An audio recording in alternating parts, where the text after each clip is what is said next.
Hi mommies, this is Tanya, Noor's mom. So today I am going to be speaking about how to take care of your newborn's umbilical cord after birth. So what is an umbilical cord? So umbilical cord is like a tube-like structure that connects the mother to the baby in the womb. It is through this cord that oxygen and nutrition gets transferred from the mother to the baby while the baby is in the womb. And not just that, it also helps in removing baby's waste products. Through that, it goes to the mom's body and then the mom's body gets rid of it. So at birth, the baby can breathe on its own and has the ability to eat on its own. Hence, the umbilical cord is no longer needed and it is supposed to be cut during delivery. So, during delivery, doctors cut the umbilical cord and put a clamp on it. So, when the doctors cut it, there is no pain either to the baby nor the mother because there are no nerve cells in the umbilical cord. It's just like, say your nails or your hair. So, when you cut them, you don't get any pain. So, it's a similar thing. There are no nerve cells in it. So, now it usually takes around, say, 1 week to 3 weeks for the cord to first start drying, shrinking and finally falling off on its own. Initially it is around yellow in color, and as the days progress the color changes to green and then bluish, purplish and finally blackish when it falls off on its own. Now how to take care of it? So the number one thing that you need to do is you need to keep it absolutely clean and dry.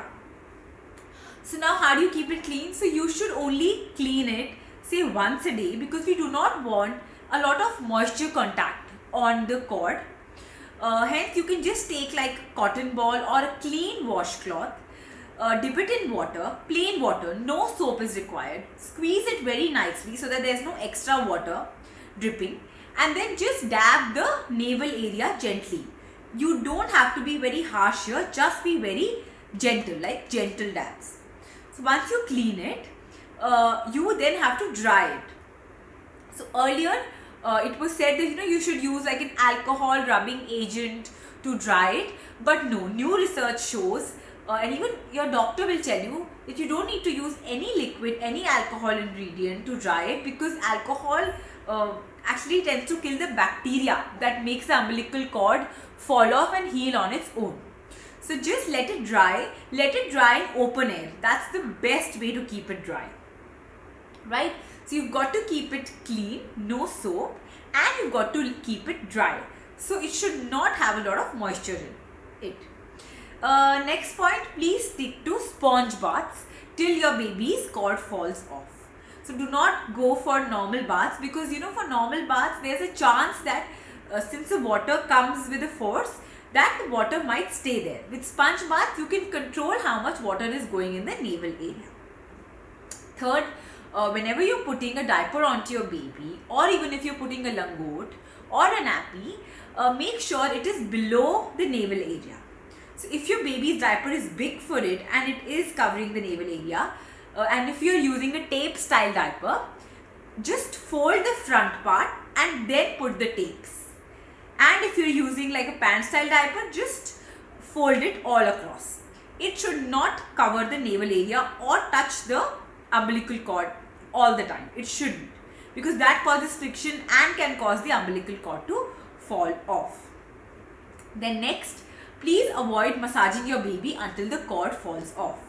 Even though we know we'll be very, very careful of not touching the cord, not touching around that area and massaging, the rest of the area. But, you never know. Sometimes, just by error or by fluke, your hand might touch the cord and it might just come off. Because, it is also attached very loosely. So, you don't want that to happen. You do not want to take any risk. So, avoid massaging your baby till the cord falls off. Next, you have got to make your baby wear loose clothes. it should be cotton. It should be very tight, not sticking to your baby's tummy. Once again, no friction should be created. What is preferred is if you're making your baby wear onesies, then those front open onesies, because they have buttons, so air keeps on circulating and that area keeps on remaining dry. And lastly, please do not try to pull it yourself. Just skip the temptation, avoid the temptation of pulling the cord yourself.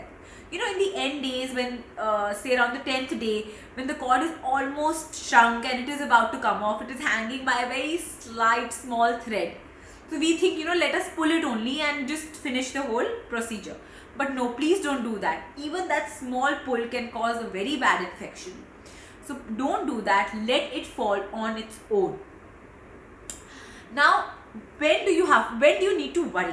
So usually for 90% babies, this process works very smoothly and the cord automatically falls off. But for some babies, if say some kind of moisture remains here, or your baby is born in the rainy season, so it's anyways very moist and the risk of infection is very high anyways for open wounds. There can be certain infections. So what are the signs of infections? Number one, that area becomes red and swollen. Your baby cries if you lightly touch the cord. There's some pus or say some white or yellowish discharge that is coming out, or there's a little bleeding.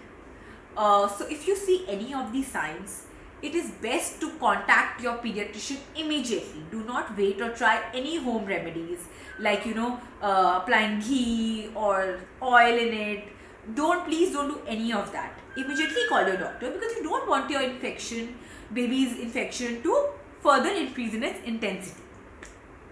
Also, when you need to call your doctor, if your baby's umbilical cord does not fall by 3 weeks, that is 21 days. So usually it falls off by the 10th or 14th day, and for some babies it goes off till 21 days. But even if it doesn't fall off by then, please call your pediatrician and follow the steps given by him to further smoothen or fasten the healing process. So like I said, don't use any home remedies. Let this process go on its own and keep the area clean and dry. So Noor's umbilical cord fell off by the 10th day, I still remember, and it is after that we started with normal baths and her massage. And I have still kept that umbilical cord as a souvenir of Noor's birth. So I have wrapped it in like a small piece of cloth, and in case we do visit Haridwar someday when this lockdown and COVID situation gets better, it's like a custom in our family that we go and submerge it in Ganga. But till then it is with me, and this is all about umbilical cord care. It is a very simple process. Just keep the area clean and dry and everything will smoothly flow on its own. So I hope this video was helpful. Keep writing and keep suggesting topics for my next video, and please share the word, and do let me know if you did something else that helped your baby's umbilical cord heal faster, or you did something wrong that actually caused an infection, so that we can make other moms aware. So thank you so much. Have a nice day. Bye bye.